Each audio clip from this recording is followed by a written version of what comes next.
for STEM that I chose to do is straw roller coasters. So the purpose of my activity is going to be having the students complete a roller coaster that a ping pong ball can go through successfully with everyday objects with 100% accuracy. And to start off my activity, I'm first going to be teaching them what an object is and how it moves, or not what an object is, but how an object moves depending on the factors around it. So an object can be moved with a push and a pull. It can move up and down. It can go left and right. It can zigzag. It can go back and forth. And I also want them to know that an object can move faster or slower, determining if that object is being pulled or pushed. The way that I would teach and talk through my strategy as I was first do what I just did and explain what an object is and kind of give them the background of it, and I would line it up with the one standard for science, which is 1 PS2, I believe. Objects can be moved in a variety of ways, such as straight, zigzag, circular, and back and forth. So I would make sure they know that, and I would put that up on my board, and then under that I would do an I can statement where the student can I can create a roller coaster that will move a ping pong ball successfully from the top to the bottom with objects. So from there on, I would group them into 3 groups, and they would be anywhere like in the classroom, they'd just be each in their own individual corner, just so they're not right next to each other. And I would first give them that the objects they can use are boxes, straws, they can be plastic, metal, any kind of straw, tape, a ping pong ball, something to catch the ping pong ball in, scissors if they want to cut this to change the height of a straw or something like that, and then I make sure to have a glue gun and plenty of glue.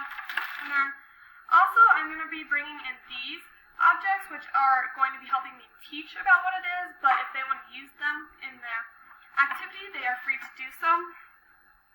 So the way that I would do is I would have all the students go around in a circle, and they would the one group would go in a circle over here, this group would go in a circle, this group would go in a circle, and this group would go in a circle. And what I first want them to do is lay out a drawing of what they wanted to do. So I want them to think of it top down. So they're just going to draw an obstacle course that they think that will get this ball to go from the top down. So I want all 3 of them to collaborate together to work and ping ideas off each other to make sure that they're working together as a group. And then afterwards, I'm going to have them go around and just start building and playing with it. And I really think students need to do this because they need a trial and error. And if they don't succeed at first, they know that they'll fail, but that failure isn't just something that goes on and they can't get back from it. So I want them to make sure that if they do fail, they can just keep trying and doing other stuff. That's the fun with STEM projects, because you do fail, but then you can problem solve. And it's better to problem solve together rather than doing it individually. So one thing I would do is I would have all my groups break off into groups, and then they would start by building this, and let's say after 10 minutes, it just depends on how much time or how well your students are doing, I would actually pause them and bring them all back, and I would have them go around to each group to see how they're doing it different. Because let's say that one's doing a practice run and they see that this group over here, their ball is going a lot faster and it's really stable, and they're not sure because theirs isn't working. So that way the students can ask these other students how to fix that, and then I can also use that as a teaching moment to talk about how height and the change of the energy or the force is able to be affected on the object. So let's say it's going higher, so this is where this would be nice, but if it's higher and you see the ball, it goes by a lot faster.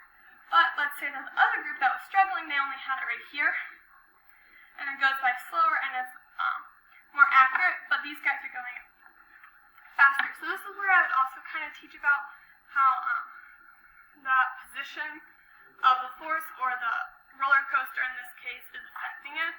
And then I would have them go back afterwards to see why theirs wasn't working, but now they have ideas that they bounced off each other, but they can go back and implement to theirs.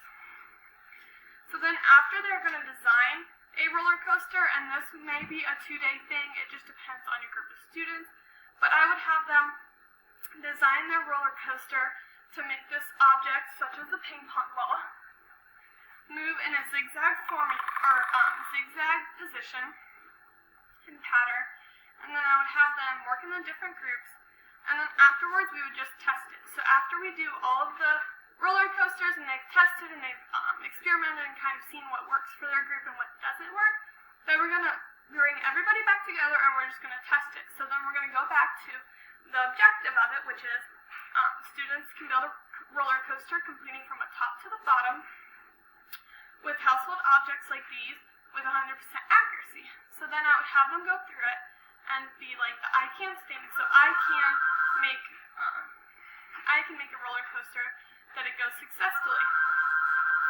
So we would go around and we just test them. So the way that I would assess and evaluate my students' learning is I would kind of give them like, were they able to get the ball from the beginning to the end, and what changed? So I would really want them to be able to be assessed afterwards to see if they understood how to get the ball moving in zigzag patterns and how the height changes and everything like that.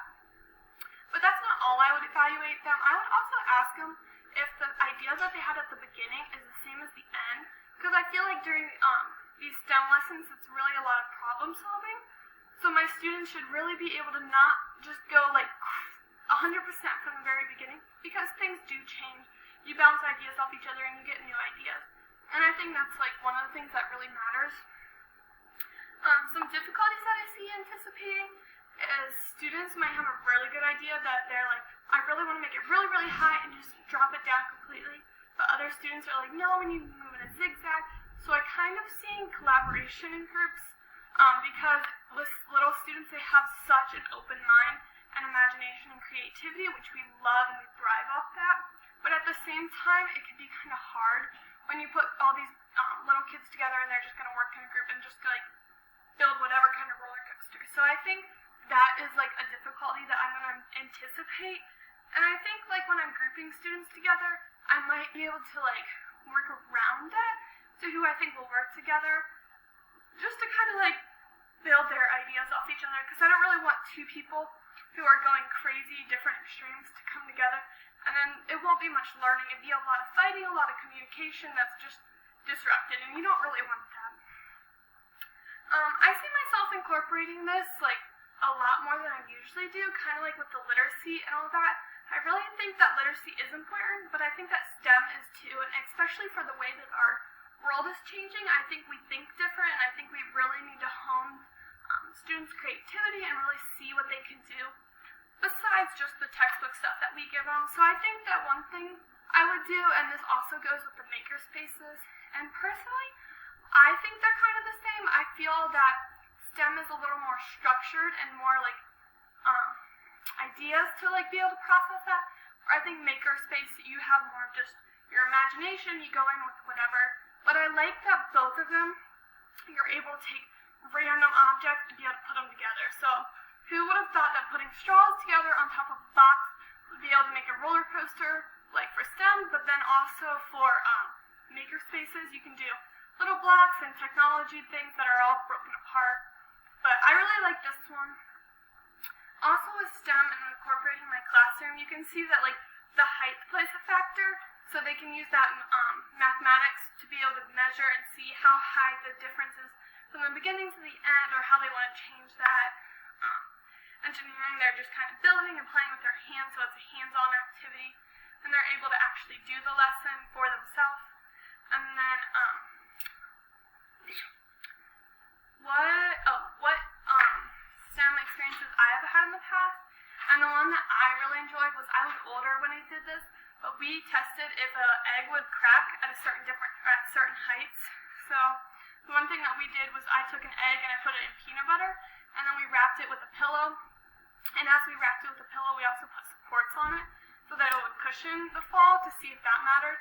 And I really like STEM activities because I think it's bringing so many ideas into one portion. I really think that we should start implementing it.